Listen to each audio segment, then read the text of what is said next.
तर नाशिकमध्ये पार पडलेल्या जिल्हा नियोजन समितीच्या बैठकीमध्ये आमदार सुहास कांदे यांनी पदाधिकाऱ्यांना चांगलंच धारेवर धरलं। 14 फेब्रुवारीला नाशिकमध्ये शिंदेंच्या आभार सभेचं आयोजन करण्यात आलंय। जास्त संख्येनं शिवसैनिक आणण्यासाठी सज्जड दमच सुहास कांदे यांनी भरला।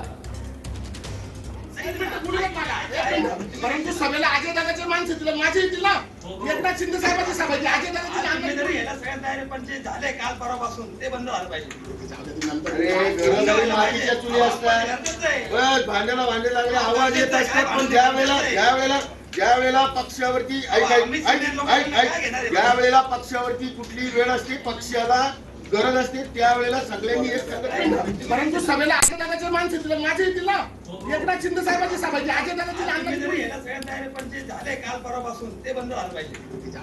अरे घरोघरी मातीच्या चुली असतात, बस भांड्याला भांडे लागले आवाज येत असतात, पण ज्यावेळेला पक्षावरती ज्यावेळेला पक्षावरती कुठली वेळ असते, पक्षाला गरज असते, त्यावेळेला सगळ्यांनी एक संघ तुटून पडायचं असतं।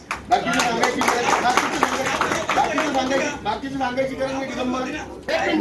परंतु सभेला आणि या संदर्भात अधिक बोलण्यासाठी आपल्यासोबत पवन येवले आपले प्रतिनिधी जोडले गेलेले आहेत। पवन, सुहास कांदे यांनी पदाधिकाऱ्यांना सज्जड दमच भरलाय। शिंदे यांच्या आभार सभेसाठी मोठ्या प्रमाणात गर्दी जमवा असे आदेशच त्यांनी दिले। नक्कीच, खरं तर 14 फेब्रुवारी रोजी उपमुख्यमंत्री एकनाथ शिंदे यांची नाशिकमध्ये आभार सभा जी आहे ती आयोजित करण्यात आलेली आहे आणि या सभेच्या नियोजनासंदर्भात बैठक जी आहे ती नाशिकच्या शासकीय विश्रामगृह या ठिकाणी आयोजित करण्यात आली होती। यामध्ये पदाधिकाऱ्यांना सूचना व मार्गदर्शन चालू होतं, मात्र काही पदाधिकाऱ्यांकडून या ठिकाणी नाराजी देखील व्यक्त करण्यात आली।